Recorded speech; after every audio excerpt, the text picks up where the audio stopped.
Hi friends, ഞാൻ ദേ പാൽപ്പുട്ടുണ്ടാക്കിയിട്ട് മുട്ട റോസ്റ്റുമായിട്ട് ഇങ്ങ് കഴിക്കുവാണേ. അതെങ്ങനെയാണ് ഉണ്ടാക്കിയതെന്ന് കാണിച്ചു തരാം. എല്ലാവർക്കും അറിയാം. അപ്പം ഞാനിങ്ങനെ കാണുമ്പം എനിക്കൊരു കൊതി തോന്നിയിട്ട് ഞാനും ഉണ്ടാക്കി.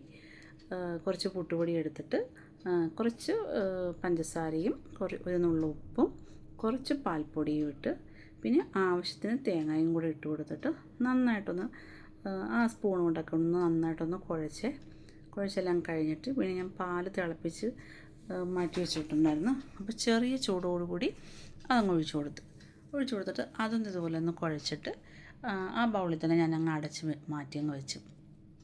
കുറച്ച് നേരം അവിടെ ഇരിക്കട്ടെ എന്ന് ഓർത്ത് അവിടെ ഇരുന്ന് അതൊന്ന് കുതിർന്നിട്ട് കരുതി. ഒത്തിരി ഞാൻ കുതിർത്തുന്ന രീതിയിൽ പാൽ ഒഴിച്ചിട്ടില്ല, ഞാൻ കുറച്ച് പാലേ ഒഴിച്ചിട്ടുള്ളൂ.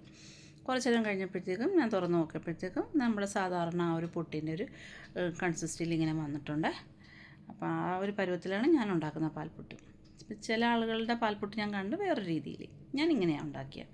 പിന്നെ ഒരു പാത്രം എടുത്തിട്ട് അതിലേക്ക് കുറച്ച് നെയ്യ് ഒഴിച്ച് കൊടുത്തിട്ട് മൊത്തത്തിലൊന്ന് സ്പ്രെഡ് ചെയ്ത് കൊടുത്ത്. കാരണം ഇത് ഇളകിയൊന്നും പോയില്ലെങ്കിൽ എന്ത് ചെയ്യും, കഴിക്കണ്ടേ.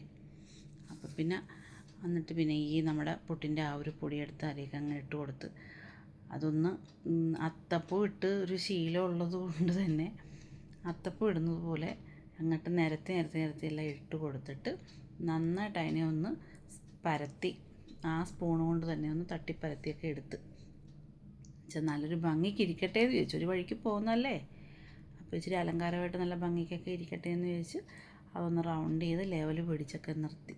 പിന്നെ മേശിരിപ്പണി ചെയ്യുന്ന പോലെ ഉണ്ടല്ലേ. അങ്ങനെയൊക്കെ ചെയ്ത് കഴിഞ്ഞിട്ട് പിന്നെ അതിൻ്റെ പുറത്തേക്ക് ഞാൻ കുറച്ച് തേങ്ങ തിരുമ്മിയത് അതിൻ്റെ പുറത്തേക്ക് ഇങ്ങനെ ഒന്ന് തൂളി കൊടുക്കുന്നുണ്ട്. അത് തൂളി കൊടുക്കാതെ ചെയ്യുന്നവരുമുണ്ട്. ഞാൻ ഇങ്ങനെ തേങ്ങ ഇട്ട് കൊടുത്തിട്ടാണ് ചെയ്തത്. തേങ്ങ ഇട്ടെല്ലാം കൊടുത്ത്, കാരണം കുറച്ചുകൂടെ ടേസ്റ്റായിട്ട് കഴിക്കാമെന്ന് വെച്ചാൽ എന്തായാലും ഒരു വഴിക്ക് പോവുക. അപ്പോൾ പിന്നെ നന്നായിട്ട് ടേസ്റ്റിൽ കഴിക്കാമെന്ന് കരുതി ഇങ്ങനെയൊക്കെ ഇട്ട് കൊടുത്ത് നേരെ നമ്മുടെ മറ്റേ ഇഡ്ഡലിയുടെ പാത്രം ഉണ്ടല്ലോ, സ്റ്റീമറിൽ വെച്ച് അതൊന്ന് ചൂടായി ഇങ്ങനെ വരുന്നൊരു സമയത്ത് നേരെ എടുത്ത് പൊക്കി അങ്ങോട്ട് വെച്ച് അടച്ചങ്ങ് വെച്ച് കൊടുത്ത് അവിടെ നിന്ന് വരട്ടെന്ന് കരുതി. ആ സമയം കൊണ്ട് ഞാൻ എഗ് റോസ്റ്റൊക്കെ ഉണ്ടാക്കി കേട്ടോ.